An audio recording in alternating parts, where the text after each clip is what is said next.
Hi, I'm Keith, and welcome to my art studio, where today on the palette is this lady's face. It's not my normal content. If you follow me, you know I usually do orcs and goblins and trolls and monsters and things like that. But I've been on a little kick to do realistic faces, and especially ladies' faces, because it's hard, because it's difficult. I wanted to challenge myself. And I did challenge myself because these are hard to do, because if you do one thing wrong, you can just screw it up. Or an orc or a goblin, if you do something wrong, it kind of adds to it, makes it more cool. So you have to restrain yourself with these kind of things. It's pencil, it's a little bit of paint, a little bit of paint in the hair, and a lot of colored pencil. So this video is going to have a demonstration on it, so just stay tuned. It'll be sped up, so you won't lose a lot of your time. So if you could please like, subscribe, and comment. I mean, did I pull this off? Is it okay? Is there any problems with it? You let me know. Please let me know. And if you're ready for the video, here it comes. Once upon a time, a she-elf named Cyan was walking down a path in the dark forest on her way back home when she came across an alligator stuck in the mud blocking her path. It had been raining quite a bit lately, and it was no surprise to see pools of water everywhere, but an alligator was a bit of a surprise. "Help! Get me out of here!" the alligator yelled. Cyan stopped in her tracks and assessed her situation and what the alligator had yelled at her. "I'm sorry, Mr. Alligator," Cyan replied, "but I don't feel comfortable assisting you right now. You are an alligator, and most likely you will try to eat me." "I have no intention of eating you," the alligator replied. "I've been trapped here in this mud for days, and I am getting weak. If I don't get out soon, I will surely die here." Cyan pondered for a moment, thinking about what to do. "Maybe once I get back to town, I can send out a rescue party." "How far away is town?" the alligator asked. "Less than a week, I would guess," Cyan replied. "Less than a week?" the alligator shouted in disapproval. "I won't last more than a day." "What assurance would I have that you wouldn't harm me?" Cyan asked. "I give you my word," the alligator replied. "I've never met you before. How do I know your word is worth anything?" The alligator took a deep breath and sighed. "The least you can do is throw me a vine so I might, and I do repeat, might be able to pull myself free from my death trap." "I thought alligators lived in swamps. A little mud shouldn't bother you," Cyan said. "Look at me. Look at me. This mud is thick, and I am covered in it from struggling to free myself. The more I tried, the worse my situation became. It rained for days, and the ground is very soft," Cyan replied. "And I don't have the time to search for one. And I can tell you now, I will not divert from this path. There are far worse things in this forest than a stuck alligator." The alligator, frustrated with the she-elf's arguments, replied, "You will have to go into the forest to get around me. Don't you see that?" "Yes, you are correct. The only solution to my problem would be to shoot you with an arrow and kill you." "You've got to be kidding me," the alligator replied. "You are my only chance at survival, and now you want to kill me?" "I don't trust an alligator," Cyan replied. "You're lucky you're not a spider, or he'd be dead already. I won't go into the woods, so I will have to use your body as a bridge to get over the mud you're stuck in. Sorry, but I don't see any other way. And if I killed you, I could skin you and sell your hide in town." "I am curious, though," the alligator said. "Do you think your arrow can pierce my tough alligator skin? I thought you elves were known for your intelligence. I guess I was misinformed." Cyan crossed her arms while she tried to formulate a new idea. "If I shoot you in the eye, my arrow will enter your brain and kill you. Your hide won't be damaged either, so it's what we elves call a win-win situation." "I'll close my eyes then," the alligator chuckled. "My eyelids are like steel. Your plan is what we alligators call a stupid idea." "It is late and getting dark," Cyan replied. "I think I shall pitch my camp here on the path and wait for you to die from starvation. Then I can pack my gear, use you as a bridge, and be on my way home. You said yourself you have maybe a day left."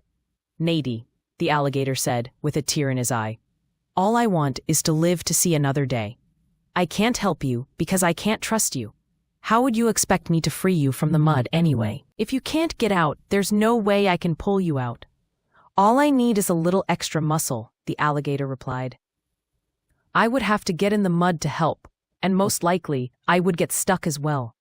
"No," Sorry, Mr. Alligator, your fate is sealed. I will see you in the morning, either dead or alive.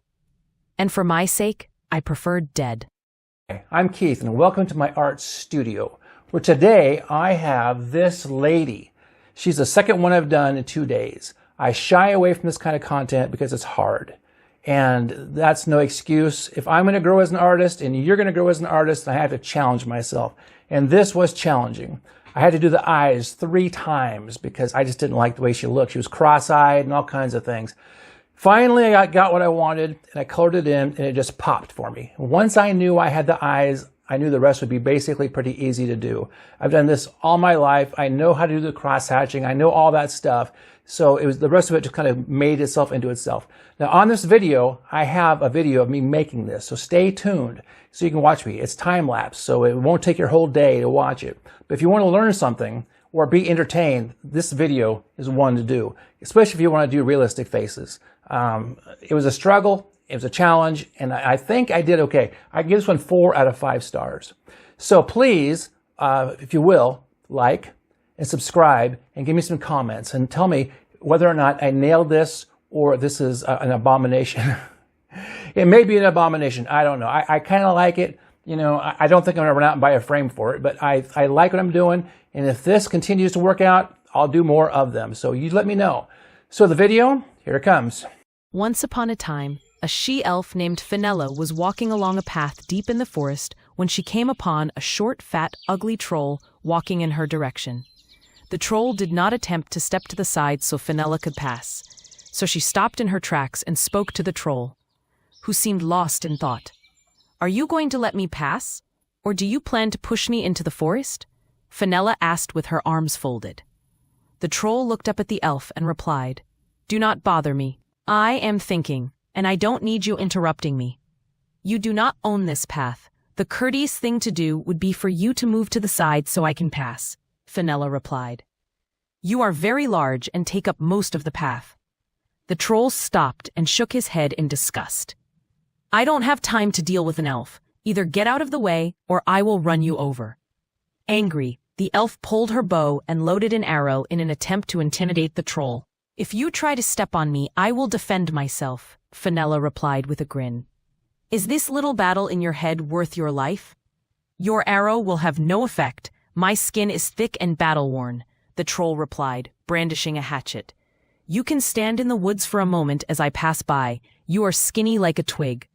Fenella lowered her bow and replied, "That is not the point. Didn't your mother teach you any manners? How have you survived so long not respecting others?" "You don't want to know about my mother," the troll replied. "She'd have run you over by now and would be halfway to her destination. You're lucky I stopped when I did." "I don't care for your attitude, Mr. Troll. All I ask is that you step to the side and let me pass like civilized creatures would," Fenella stated as fact. The troll chuckled and said, "You don't care for my attitude? That's hilarious. Have you ever met a troll before?" Fenella paused for a moment, thinking of a reply. "Well, actually no, I can't say that I have. Are you quite normal for a troll?" "Yeah, we're all like me," the troll replied. "I'm the poster boy for the troll community. Are all elves as stupid and stubborn as you?"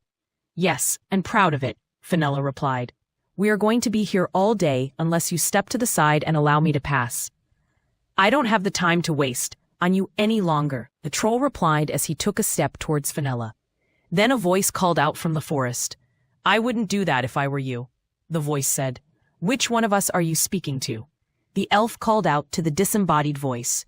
"The troll," the voice replied as another elf stepped onto the path behind the troll. "Great, another one," the troll said under his breath. "What are you going to do? I told you arrows won't work on me." Curious, Fenella asked the other elf, "What is your name? I do not recognize you." The male elf replied, "My name is Corin, and you?" "Fenella," the she-elf replied. "Why don't you two have a family reunion and let me be on my way?" the troll replied, looking back over his shoulder. "Troll, you need to step aside and allow this lady to pass without touching your disgusting troll body. You smell like death, and she deserves better," Corin stated. "Fine," the troll said, and took 3 steps to his left. "There you go. Pass and leave me be. I've wasted too much time as it is. Stupid elves." "Thank you," Corin said and darted back into the woods. ...